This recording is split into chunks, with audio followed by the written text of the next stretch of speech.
બનાસકાંઠા જિલ્લામાં અકસ્માતોની ઘટનામાં ધરખમ વધારો। દિયોદર નજીક સાબલા વડાણા પાસે સર્જાયેલા ટ્રિપલ અકસ્માતમાં એકનું મોત।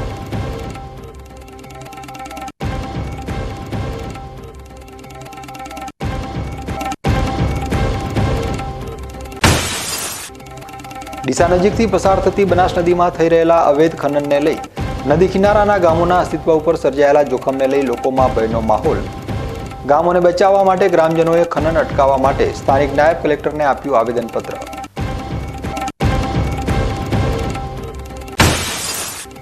ભર શિયાળે દિયોદરમાં સર્જાઈ પીવાના પાણીની અછત। સ્થાનિકોએ પાણીનો પુરવઠો પૂરો પાડવામાં ગ્રામ પંચાયત દ્વારા ભેદભાવ રાખવામાં આવતો હોવાના લગાવ્યા આરોપ।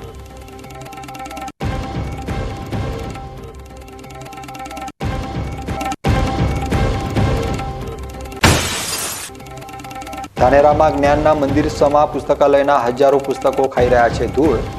સ્થાનિક નેતાઓ વાંચન પ્રેમીઓ અંગે વિચારી ત્વરિત પુસ્તકાલયને શરૂ કરાવે તેવી લોકોમાં ઉઠી માંગ।